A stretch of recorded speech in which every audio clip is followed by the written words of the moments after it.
Jaron Ennis puts on a show to TKO David Avanesyan and retain welterweight title. Jaron Ennis felt like his timing was a bit off Saturday night. Well, it was hard to tell.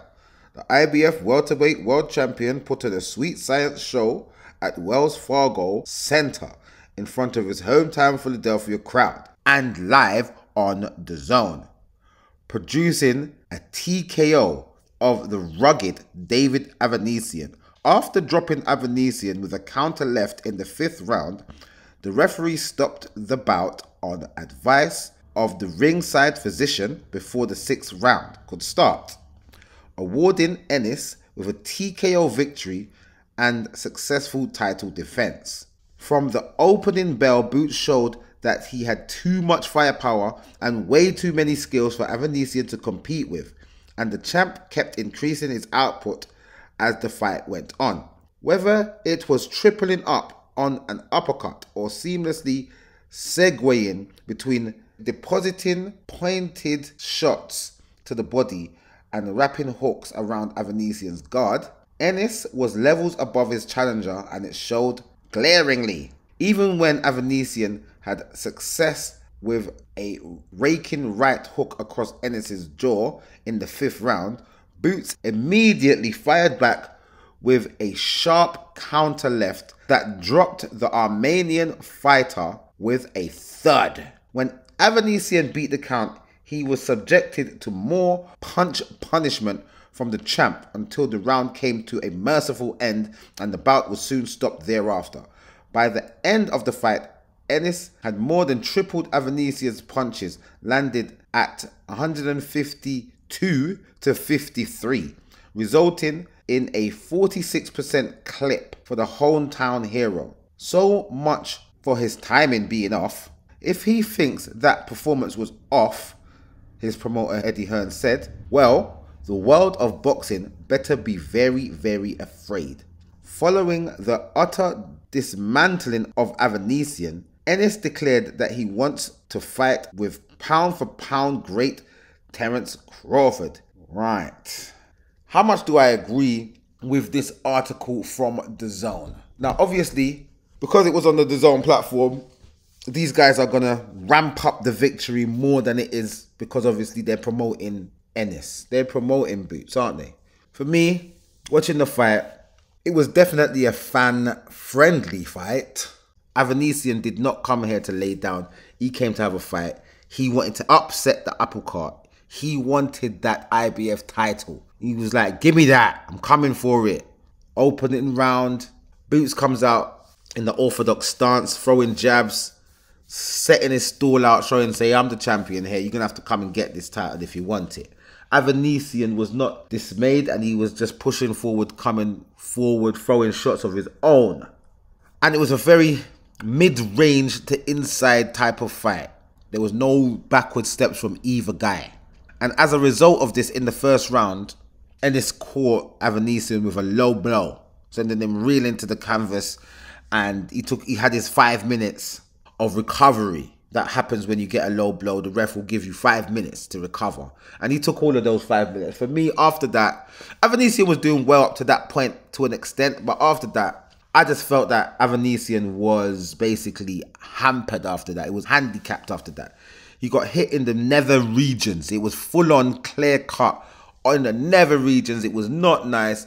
And after that, he was winded, mate. He was winded, man. After that, he was winded. He was not the same. Even though he was still coming forward, even though he still had the output, he was catching Boots with a lot of shots for the duration of the next 4 rounds. So the 1st round, that kind of happened coming up towards the end of the 1st round. He caught him with that low blow, and he beat he's recovered himself, and he's now continuing to fight his Avanesyan. And as I said, he's a shadow of that former self in the 1st round, but he still kept coming forward, and it took another 5 rounds for Ennis to get through and wear his opponent down. Caught him with a shot in between the shots in the 5th round to drop Avanesyan. This was a legitimate knockdown, got a 10 count, got up from the 10 count, but he continued to take a lot of punishment. A lot of punishment he was taking from Boots. I just believe Boots was taking too many shots, in my opinion. But Boots is saying that he was rusty. We're going to put it down to ring rust, that he was taking all these shots. We're going to put it down to ring rust. At the end of that 5th round, the ref's gone over to the corner and the doctor said, nah, this guy is beaten up.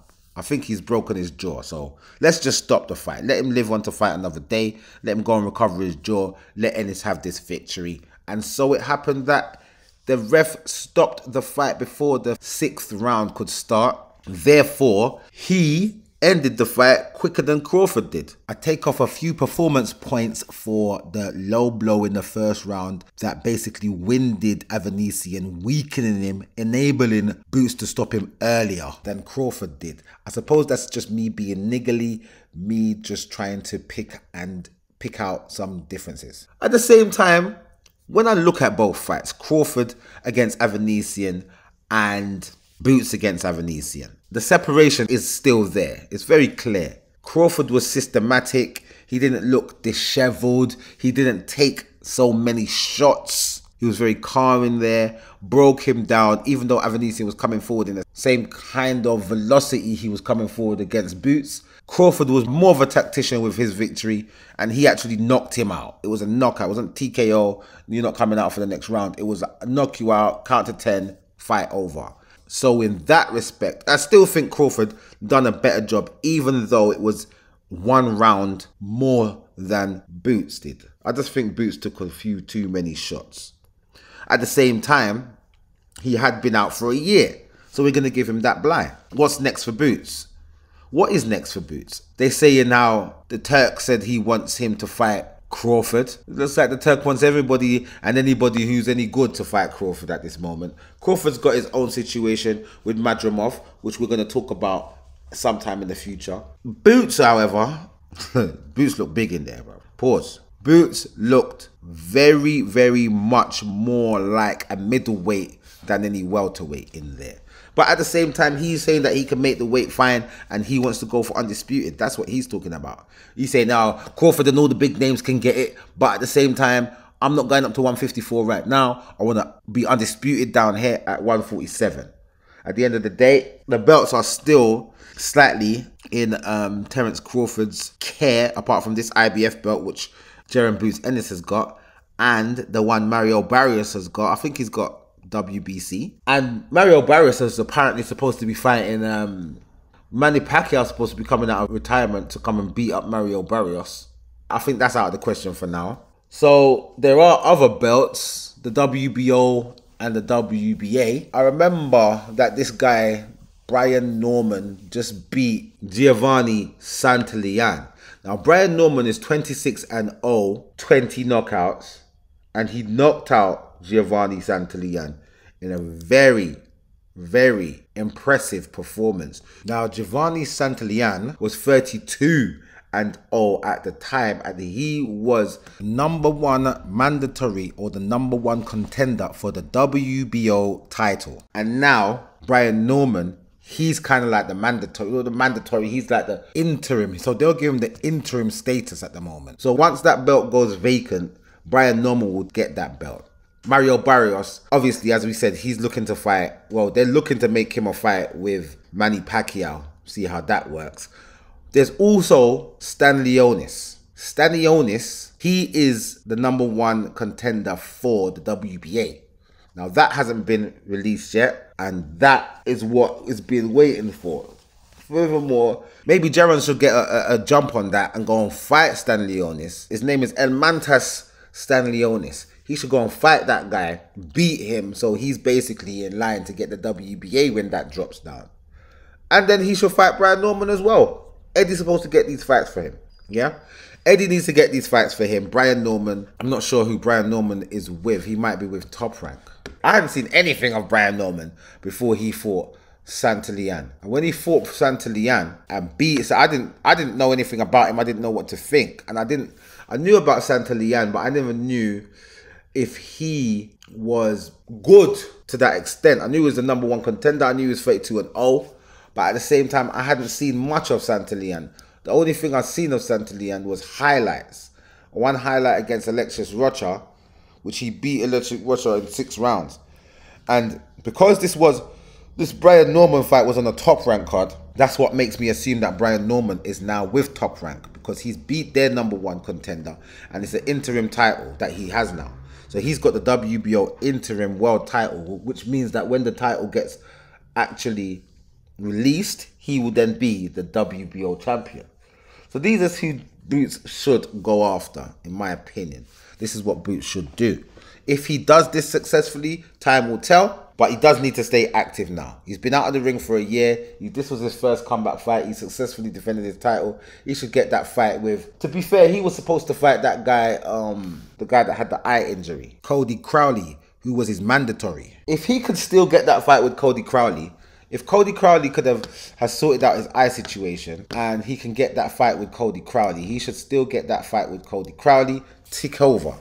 Keep himself busy within the year. He needs to have I think it would be good if he could get another 1 or 2 fights in before the year is out. And if he could, one of them should be with this Cody Crowley guy that he was gonna fight. It makes sense because it keeps him active while he's trying to find out who to fight next. Because now, I believe now that, I've never seen Cody Crowley fight, but having seen Boots beat Avanesyan the way he's beaten him, I would think that he should be able to overcome any adversary from Cody Crowley, which is a good little title defense as well, and it keeps him ticking over, keeps him busy, plus it satisfies his mandatory with the IBF, who can be a stickler for their rules at times when they're ready. After that, then he should go for these Emante Stanley and Ennis guys and the Brian Normans. You should go after these guys, and then if he can't make them fights, fight other contenders. Keep busy. That's what my opinion is. It's just an opinion, obviously. I'm just a boxing fan wanting to see the best fight the best. But I think he needs to stay busy right now. So, well done for your first title defense. I will say you're legitimately a champion now, even though you haven't beaten any champions, or recent champions anyway. So, respect to you, Boots Ennis. We look forward to see what's going on in your career going forward. We'll look forward to see what Eddie can get for you as your next title defense and when it will be. And we will see you in the next video.